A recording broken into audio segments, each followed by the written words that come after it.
All right, so now we'll talk about safe medication administration. So it's important for us to be able to safely and accurately give meds because this is a part of almost every treatment plan is medication, right?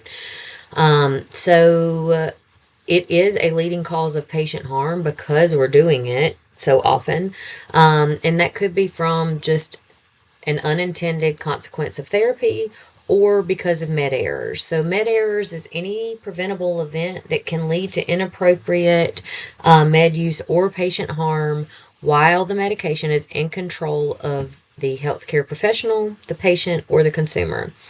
So, this could be related to practice, products, procedures, systems, prescribing, communication, labeling, packaging, nomenclature.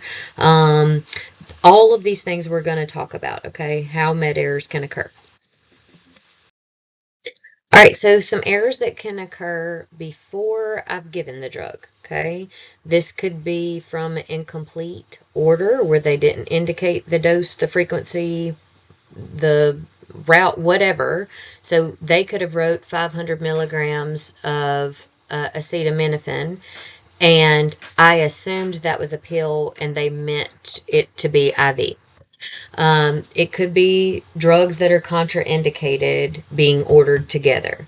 There could be the wrong dose, drug, route, or frequency ordered. So they meant for it only to be written for one time, but it actually was written for every 4 hours. It could be inappropriate or inadequate verbal orders. So the doctor says the order and I wrote the wrong thing, or they didn't give me the full details that I needed, or I didn't understand. Um, and that is a very big concern. I think I might have this on another slide, but when you are taking an order, you need to read that back to them, okay? Because of computer systems now, that's less of a thing because they can just put the orders in themselves, and that is preferred, that you're not taking an order and you entering it because now there's room for error, right? Because I'm a different person. And then they're also, so when I want to explain this process. A doctor writes an order, right? They're a person writing an order. That could be on paper, that could be on a prescription pad, that could be telling someone over the phone, it could be entered into a computer. Okay? That order goes to the pharmacy. The pharmacist takes that order and transcribes it into the MAR. Okay? They're a person, room for error. So they're either reading the computer, reading a piece of paper, reading a prescription, whatever. From the MAR, I interpret the MAR, compare it to the order. I should be comparing it to the order to make sure it matches, right? Because that's a place for safety. Or, but also, I then use the MAR to actually grab the medications, compare it, and administer it, right? So there's lots of people involved in error, okay? Because the pharmacy then has to say what, based off of that order, what kind of medication I need to give, okay? They indicate what's based on what's available. Um, so all of those leave room for error. So I'm telling you that because you need to do your diligence to make sure that what was ordered, that first of all, the order makes sense, and that what was ordered is what you're giving. Okay? So we are verifying and documenting in that MAR. And then there's also potential for drugs to be incorrectly filled. So the pharmacy just didn't fill it correctly. And again, where we wouldn't want to give that. Or they didn't deliver it to the right place. Okay, so errors that can occur during the administration, the wrong dose is given. The wrong dose was calculated and given and infused. Here we back are back with our calculations, right? We have to be able to do that. So we're double checking, making sure that's right, getting somebody to confirm that with me. Call the pharmacy, ask them, hey, this is how much I got said I need to give. Is that okay? Confirm it with another nurse. High risk medications you do have to confirm. So insulin and heparin, you have to have somebody sign off saying that you're giving the right medication and the right dose.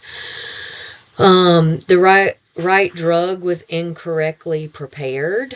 The right drug was given via the wrong route. I can tell you, I actually had a situation where I was very busy one day. Things were really crazy. I was overwhelmed. The computer system was not working well. My computer wouldn't charge. It was terrible.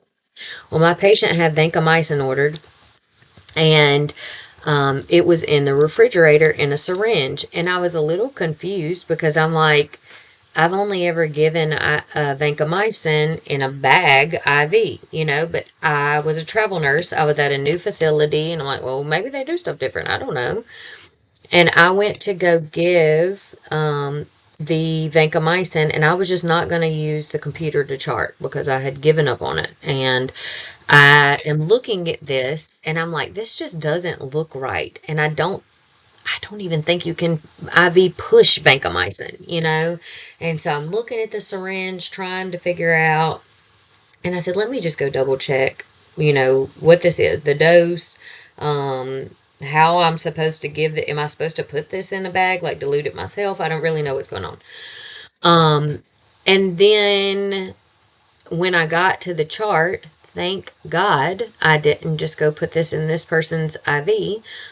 It was an oral medication and was in a syringe that needed to be given to them by mouth. And so that could have been I would have killed that person if I put that in their IV. So I tell you that they're safe. I'm going to go over this a little bit in a minute, but there are safeguards in place, like computer system double checking who the patient is, scanning your medication, the rights of administration. Those are only as good as you are willing to use them. If you're not using them, there's going to be potential for error, right? You also can give the right drug at the wrong time or frequency. I actually made a med error with a student. So we were at clinical, and I had 10 students. They're given a ton of medications. And we go into a patient's room, and the patient had a PEG tube. So we are having to crush each individual medication. We do have it in separate cups. We're having to dilute it. We're having to scan it. We're having to check it. We're having to do all these things. The patient also had 2 IV medications. And I had two other students, the student who was administering the med and 2 other students with me. And we are scanning. I'm not kidding. There were probably 20 medications. We're scanning them. I am double checking. I'm watching them administer them one by one. We hang the IV. Everything is good to go. About an hour later, the nurse comes to us and said, are y'all going to give that antibiotic? Are y'all going to give it? And I said, we did give that. And I start freaking out because I've been with 10 students already to give a ton of medications. And I know that we gave it. I know that we scanned everything. I was standing there. And so then I start second guessing, what did we do? Well, I look in the chart. It was not scanned. So I go into the patient's room and I look and I'm like, we gave that, and just so happened, I guess we missed scanning it, or we didn't hit submit or whatever. And so then I said, well, we've already given it. We'll just scan it and we'll, back document. So we scan the medication and a notice comes up. This medication is not ordered for this patient. And I'm like, what the crap is going on? And I start looking at the order. Thank God the medication was ordered, but in the time frame of us giving it, the dose got changed. So I don't even remember what the medicine was now, but let's just say this medication was ordered for 250 milligrams, what we gave. The order got changed to 500. So I had to call the doctor, tell them what we did, that we had forgot to scan it, didn't realize the order had been changed, whatever. And then we gave an additional dose to get that right dose. So thank God that was the error. But because that one medication we didn't scan, we would have known that the dose changed, or it could have happened after we gave it and whatever. Nevertheless, we are all human. Use those systems. Pay attention to what you're doing. Double check. It is worth the few seconds of taking your time to do that. So after the administration, errors are not adequately monitoring the patient. You don't document the response. So if we're giving it, it's for a reason. So I need to know, did it work or did it not, right? If the handoff is incomplete, so if I didn't tell the nurse that I gave it, or I didn't tell them something they need to be monitoring, or if I'm not reporting that an error occurred or reporting side effects or whatever, then that could be a cause for concern. Now, I told you that it is your responsibility to, if the medication isn't safe and appropriate, that you're not to give it, right? So we're going to hold that medication. Are you done? No, because the doctor doesn't know that you're holding it, right? So I need to call the doctor, tell them why I'm holding it, and ask what to do. And they might say, great, okay. They might say, discontinue it. They might say, give something different. They might say, that's okay, go ahead and give it, you know. Okay, so how do we prevent this? We follow our rights of medication administration. We need to make sure that we have our order and that it matches what we have and what we're given. Make sure that we're documenting properly, doing our assessments beforehand, looking at labs if we need to, that we're doing that verbal order read back. So I am repeating back exactly what they told me so that I know what that the patient is going to get what was actually ordered. I'm reporting that I gave medications, what responses were, when follow-up needs to happen, and that we're doing medication reconciliation at every stage to prevent overlooking medications that are needed, giving duplicate medications, and being able to identify if there will be interactions. So medication reconciliation is looking at what the patient I have indicated, what they are taking, and comparing that to the patient, right? So I'm going to ask them, what medications do you take at home? These are the doses, these are the times, these are the frequencies, and then making sure that that is recorded as well as what has been ordered, and making sure what has been ordered is what is on my MAR, okay? And then making sure that I'm following those processes that are put in place to maintain safety. All right, so other things to make medication administration more safe is we don't want to give IV meds any longer than we have to, so we'll try to give those in a different form. We aren't using unapproved abbreviations. We are making sure that orders are by weight, like milligrams per kilogram, instead of just so many milliliters, because things can come in different concentrations. Using those protocols or checklists, recalculating doses, getting somebody to verify with you, especially with high-risk populations, making medications, and then getting verification. Making sure that there are safe staffing ratios, making sure that while you're preparing meds, that there's adequate lighting, that you have equipment, that you're using the systems that are in place, and that there is emergency equipment or antidotes on hand if you're giving high alert medications. Also, ways that help with safety is instead of having to get something like out of a pill bottle, that something only comes in one package. Now, I'm going to tell you kind of what we already talked about dosage. If what I am thinking that I need to give is 17 individual pills of one medication, you need to double check that, okay? Because the person who has created this drug is formulating it in a form, right? In a pill, in a vial, whatever. If you needed that much of it, they would just put it in one or two, right? They wouldn't make you give 17 of them. The making sure that IV or epidural infusions only come from the pharmacy, labeling all of your medications, restricting high alert drugs, use infusion rate and dosing charts instead of relying on your own brain to do calculations. Have appropriate monitoring. If something can cause EKG changes, I need to be monitoring their heart monitor, right? If it can cause respiratory depression, I need to be checking their pulse ox. All right, so education. Medications actually come with black box warnings, labels on them to alert the provider and the patient of the risk of suicide, mortality, dependence, abuse, or liver failure from taking the medication.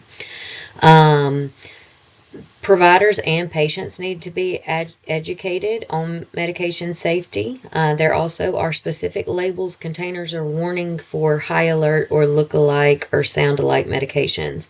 It also would be important not to put those medications next to each other, right? Where if I had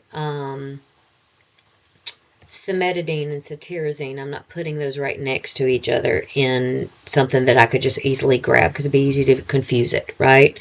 Don't use abbreviations or documentation restrictions. The making sure that the patient and family are actively participating, that they know why they're taking the medication, when they need to hold it, what they're watching for, how we need to monitor their condition, what they need to report, and when they would need to go to the emergency room or call the doctor or stop the medication. We're verifying our allergies before we administer it and before we send them home with it, right? Or if they've ever had any unusual reactions to it.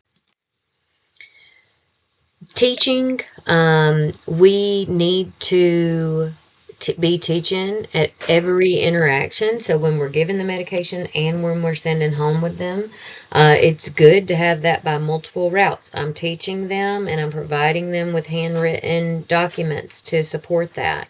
There's labels on the medication to support that. Our goal is that the patient is receiving the max benefit and avoiding adverse reactions, accidental overdose, or harmful changes in effectiveness. I want to tell them about generic and trade names, using clear terms of what it's used for, making sure they understand why they're taking it. Be concise on how they're supposed to take it, making sure they know how to administer it, how often they can take it, when they need to take it, if there's a specific time of day, and what the dose of their medicine is.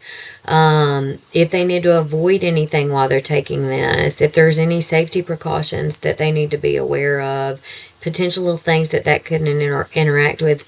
Very, very important to ask what over-the-counter medications they take or herbal or foods that they consume, because they might not report that. You need to specifically ask, do you take any supplements, vitamins, or do you take over-the-counter medications regularly, especially if there's potential for interaction, and teaching them what foods to avoid. And don't just say something like, you can't take this with a lot of protein. They might not know what that means, so be clear. Or ask them, like, you can't take this with protein, so, like, what kind of foods could you, Discuss the side effects, how to minimize, prevent, or potential risk, what adverse effects look like, and when they need to stop, slow, go to the ER, or take some other medication to counteract that. And then making sure that they know how to, or that they plan to adhere to the treatment. Um, so an example is that they need to know that they have to take a full dose of antibiotics even if they're feeling better.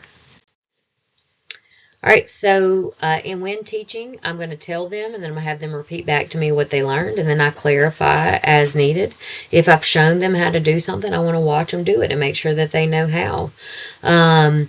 For all medications, I want to tell the patient that they have a list of them, and that that they remember, or they have their family member has a list of what medications and supplements, and that they've provided that to all their doctors. So if I'm sending them home with something, they need to tell their doctor that they regularly see, because they may never see me again, right?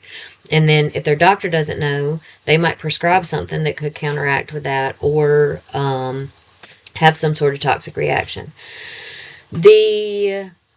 Make sure that they're reading labels, not sharing it, keeping out of reach of children, pets, other people, or like if it's an opioid, out of people who would steal it from them and abuse it, that they're taking it as prescribed, and they're storing in their container and not in extreme temperature where it's going to change the effectiveness, and that they're filling at the same pharmacy if possible, because the pharmacy would be a safe stop, right?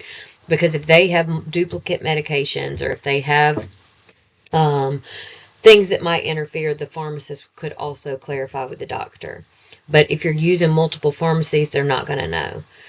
That they have a sufficient supply when they're traveling, that when they are traveling, they're keeping it on them and not packing it in their luggage, so that if it got lost, they wouldn't have it.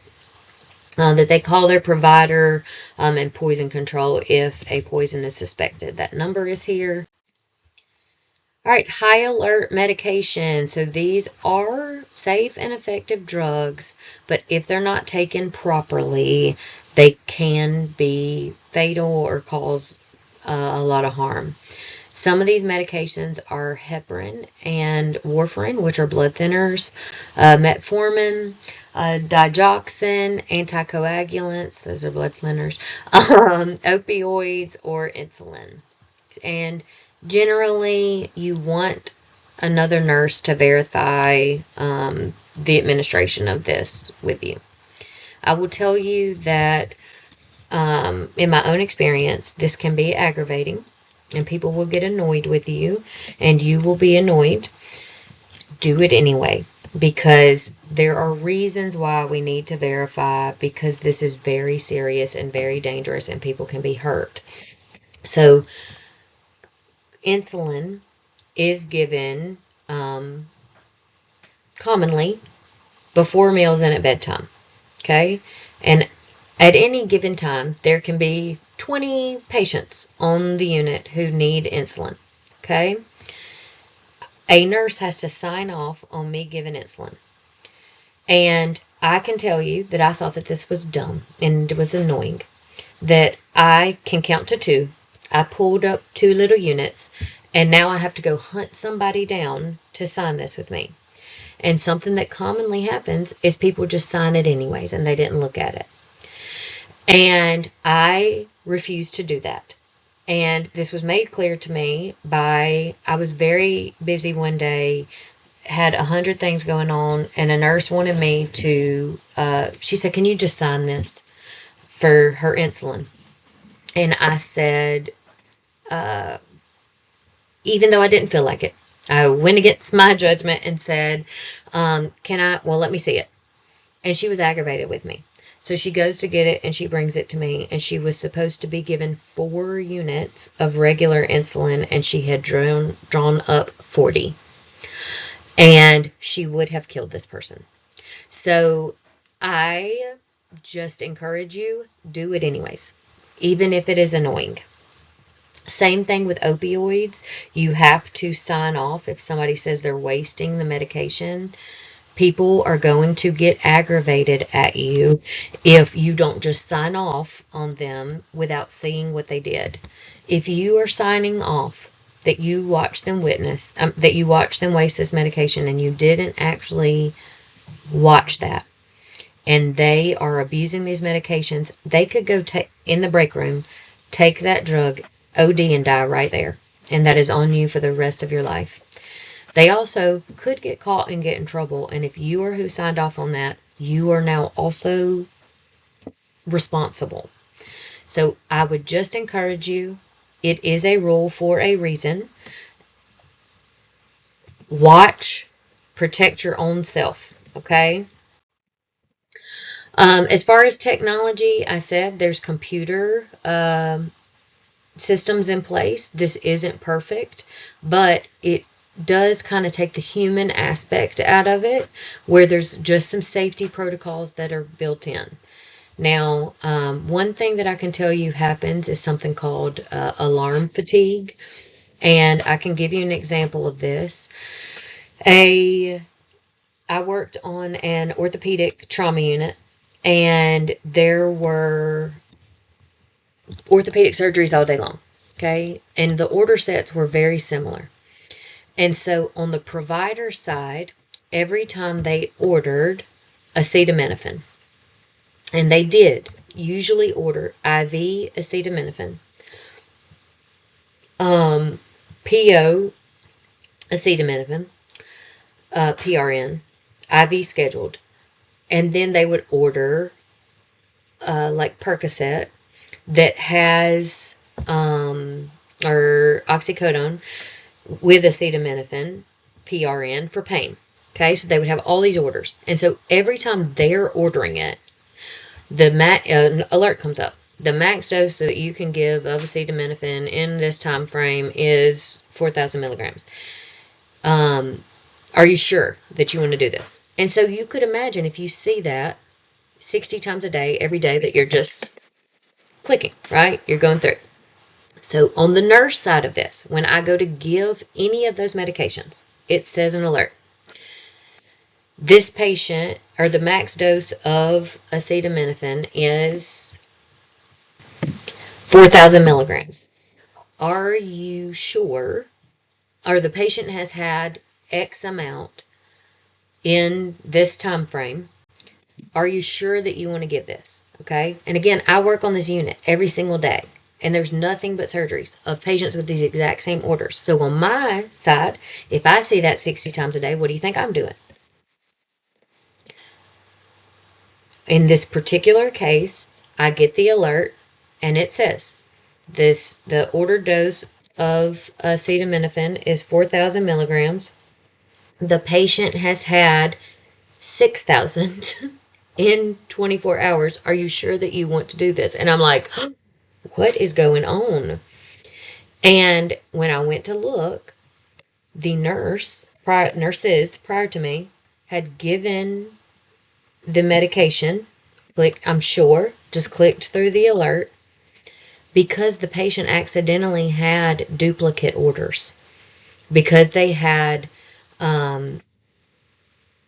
like a scheduled IV Tylenol, a scheduled PO Tylenol, and then they were getting the Tylenol with the oxycodone, and they were just clicking through the alerts.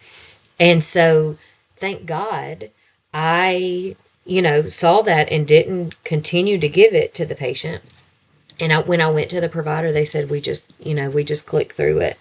But so these are nice. It is lovely that the human aspect is out of it to a degree, but it does require you to actually pay attention, and it's not perfect. Things can still, it's very easy to click the wrong thing, but it does help with checking if there's allergies or interactions, making sure that protocols are followed, and that those safeguard alerts can be presented.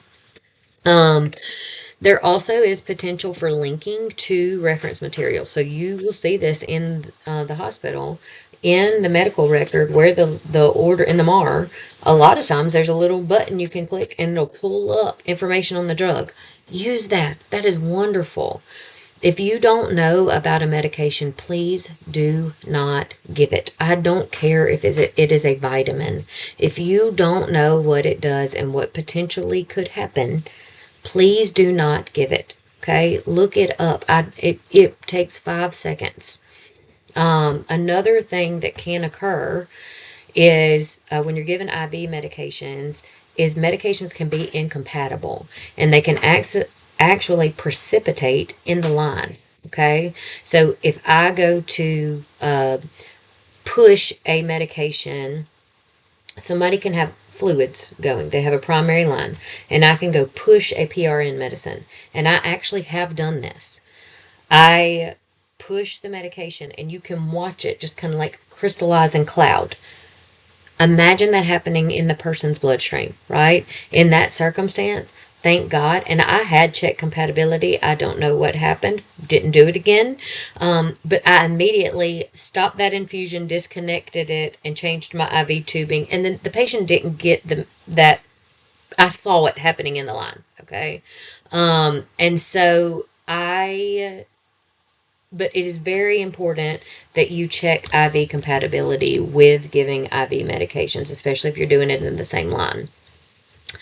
Barcodes allow for us to keep an inventory, allow safety. We're scanning the patient's barcode, we scan the medication. It isn't intended to get away from you doing your due diligence, right? You still have to do your side of it, but it does help. That I have done that, can't tell you how many times, because I am a human, and I don't want you to think less of me. I really am just trying to be honest and say, thank God that these things are in place. When I went from only working in a hospital to going to work in outpatient surgery where they did paper charting, and then an urgent care where we did computer charting, but it wasn't at the bedside. You're just walking with vials of meds, or with pills or whatever. And that it scared me, to be honest. And because it should be scary. It is scary that you could potentially harm somebody. So, you don't fully rely on that, but use it for safety. Automatic dispensing cabinets, you'll see these in the hospital, is where they're containing it, trying to maintain safety where people who shouldn't can't access them, limiting what your access is just to prevent harm. There also are safeguards in place for that. So even in inventory purposes, you will probably see this, but also, well, you will see this, but you have to count opioid medications or narcotics. They have to keep account of them to make sure that they're not getting stolen. So when you pull one out, you're saying how many are there, and you're keeping the inventory, okay? There also are counts that occur like at each shift of you have to go count every single narcotic, and before I can leave, I have to make sure that all of the drugs are there, okay? Smart pumps are another thing that are very helpful. So you can actually go pick what drug you're giving, and it pulls up limits to help prevent you from putting the wrong rate in. It can integrate with the barcode where I scan the pump, I scan the med, and it automatically programs it and ties it to the computer where it documents it. Very helpful. There can be safeguards in place that say, like, you can't give that at this rate, or to say, like, you need this sort of tubing or filter or whatever. But you could still override it and pick the wrong drug and do harm still, right? There also could be alarm failure or fatigue or just issues with the system itself. If the directions are real complicated, then the dose might be wrong. So what you can do is plan ahead, make sure you label all your tubing, all your channels, all your medications, double check them, and the calculations. Do not bypass alarms. It is going to be very hard not to do because you get in a routine. But if you are in a place where there are alarms or alerts unnecessarily, I would encourage you to try to propose some sort of a solution for that, because You don't want to have to override for things, right? Because that's going to get you in practice. Like, you shouldn't want to override things. I should want to do this. I shouldn't want to ignore alarms. I should want to pay attention to it, okay? And then make sure that the pumps are functioning properly. Other things that can help in safety, so like I was talking about with that oral syringe, for safety purposes, they have luer lock syringes, okay? And those are probably what y'all have been practicing with and have seen. They have like a little thread on the inside of them where they thread into the needle or they thread into the IV catheter, right? Needleless system to allow for connection. That should not be used for oral meds. Oral medications or intraoral medications need something called it's got a slip. I can't remember the actual terminology for it, but it has like a point on it. It's a little plastic point. It's not something that can connect. Let that be your clue.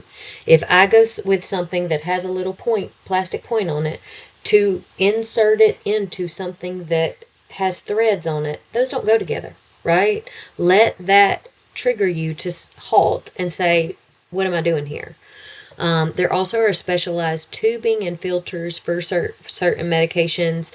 Make sure that you have those and that you have access to them. And then report med errors. This isn't to tell on yourself or anybody else or get anybody in trouble.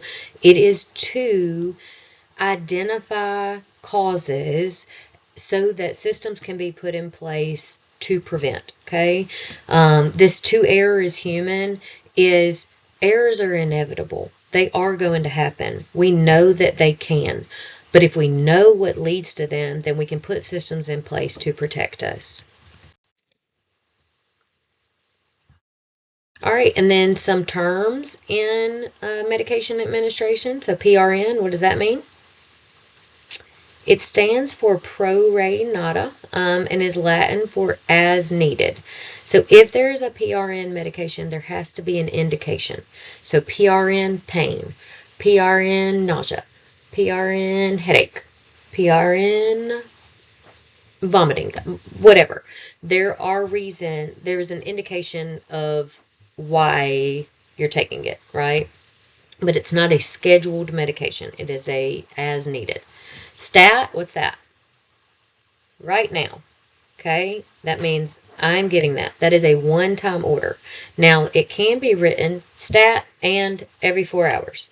Okay. TID, 3 times a day. BID, twice a day. QID, 4 times a day. What is AC and HS? And what's that usually prescribed for? So that is before meals and at bedtime. And that is usually for insulin or for glucose checks. Can be every 6 hours. Toxicity, we've talked about. Allergic reactions, we've talked about. For a medication order to be complete, I need the medication, I need the frequency, I need the dose, I need indications for it if it's a PRN medication. Trying to think if I'm missing. I need the unit of it. I need it if it's milligrams, grams, whatever. And then if there's a time frame on it. So it might say every 4 hours or you have this medication, this milligrams. Route also has to be indicated. PO twice a day for 7 days. Okay. I do have a note here that there's information on errors and medication reconciliation in Chapter 7. And on page 71 and 72, there are some abbreviations that we do not use. And that is for safety because they're confusing. Okay. Medication errors are a huge concern. They are preventable. And I know that this is a lot of information, but this is a foundation for everything that we are going to cover in this class. All right. And then our rights of medication administration. So we have the right drug, we have the right patient, we have the right dose by the right route, given at the right time for the right reason, using the right assessment, the right documentation, the right evaluation. I'm giving the right education, and I'm documenting that if they have refused it, because they have that right. Okay.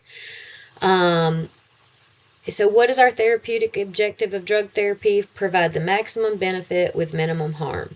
So we are the patient's last line of defense against med errors. In order to give it, I need to know that I have to make sure that it is safe and appropriate first.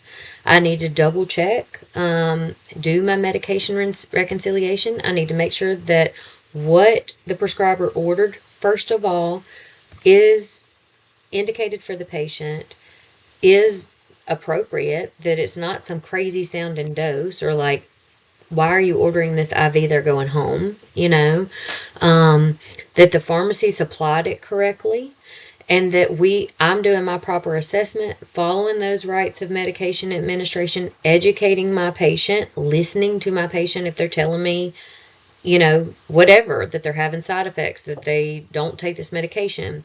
And then do not administer any medication that I don't know all of that information about, right? And that I don't feel comfortable giving.